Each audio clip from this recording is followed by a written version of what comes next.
যখন তোমার সুবিধা হবে তখন এসো, যখন আমাদের সুবিধা হবে আমরা যাব, যখন আমার সুবিধা হবে আমি কিনবো। এই ধরনের একেবারে প্র্যাকটিক্যাল কথাগুলোকে কিভাবে তোমরা ইংলিশে বলবে সেটাই আমি এই ভিডিওতে দেখাবো। সেন্টেন্সগুলো দেখো, তোমরা কোনো না কোনো সময় এরকম সেন্টেন্স বলো, তো এই সেন্টেন্সগুলোকে কিভাবে ইংলিশে বলবে সেটাই দেখাবো। যখন তোমার সুবিধা হবে তখন এসো। এখন এই যে সুবিধে হবে এটাকে তোমাকে ভাবতে হবে যে এর জন্য কিভাবে ইংলিশটাকে আনবো। এটা কোনো বেনিফিট নয়, কোনো চান্স নয়, কোনো অপরচুনিটি নয়। এখানে সুবিধেটা কি? প্রত্যেকটাতেই তাই বলা হয়েছে, যখন আমাদের সুবিধা হবে তখন যাব, যখন ওদের সুবিধা হবে তখন ওরা আসবো। আমরা রেগেও বলি, আবার খুব স্বাভাবিকভাবেও বলি এই ধরনের কথাগুলো। তো এই ধরনের কথাগুলোকে ইংলিশে বলতে গেলে যেটা তোমাদের জানতে হবে বা যেটা ব্যবহার করতে হবে এই সেন্টেন্সে, সেটা হলো উইল। WILL, will. উইল মানেটা কি? উইল মানে হলো ইচ্ছে করা, মানে যখন তোমাদের ইচ্ছে করবে তখন এসো। তার মানেই হচ্ছে যখন তোমাদের সুবিধে হবে তখন এসো।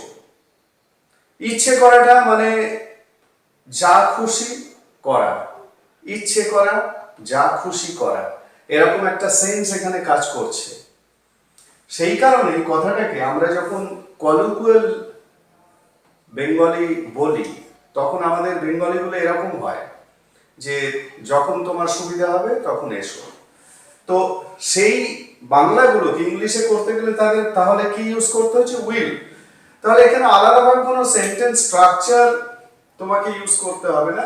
তার মানে এই যে তোমার সুবিধা হবে, এইটুকু মানে তোমার সুবিধা হবে মানে তোমার ইচ্ছে করবে, মানে ইউ উইল। আমার সুবিধা হবে মানে আমাদের সুবিধা হবে মানে আমাদের ইচ্ছে করবে, উই উইল। ওদের সুবিধা হবে মানে ওদের ইচ্ছে করবে, দে উইল, আই উইল। ঠিক আছে? তো এইভাবে ইংলিশটাকে আনতে হবে এখানে। আর বাকি জিনিসগুলো তোমরা তো পারবে। তখন এসো মানে এটা একটা ইম্পারেটিভ, কাউকে অ্যাডভাইস করছো বা যদি অর্ডার করো তাহলে come, only come, only come when you will. ঠিক আছে? মানে কাম হোয়েন ইউ উইল, এরকমই হবে ইংলিশটা।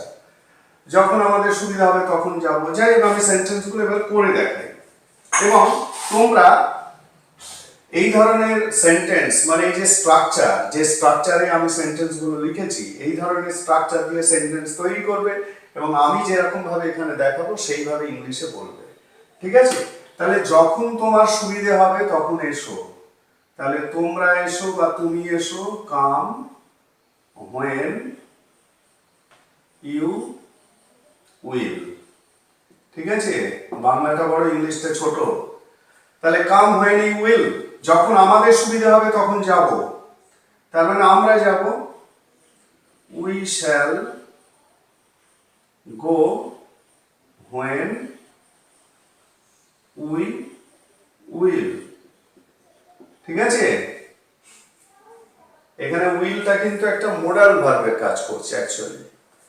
ঠিক আছে? কোনো হেল্পিং ভার্ব মানে আমরা যে অর্থে হেল্পিং ভার্বটাকে ফিউচার টেন্সে ইউজ করি সেই অর্থ নয়। তাহলে come when you will, we shall go when we will.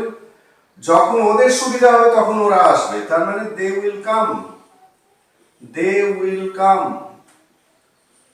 They will come when they will. খুব ইজি সেন্টেন্স, কিন্তু একটু বুঝে নিতে হবে। যখন আমার সুবিধা হবে তখন কিনবো, তাহলে I shall buy when I will. ঠিক আছে? মানে আমার যখন ইচ্ছে হবে আমি কিনবো, তার মানে আমার যখন সুবিধা হবে তখন কিনবো। মানে সুবিধা হবে মানে হচ্ছে ইচ্ছে হবে। ঠিক আছে? সুবিধা হবে মানে ইচ্ছে হবে, সেই জন্যই এখানে উইলটাকে দিয়ে এই বাংলাটাকে ইংলিশে বলা হচ্ছে। তাহলে এখন থেকে এই ধরনের সেন্টেন্সগুলোকে তোমরা ইংলিশে এইরকম ভাবে বলবে।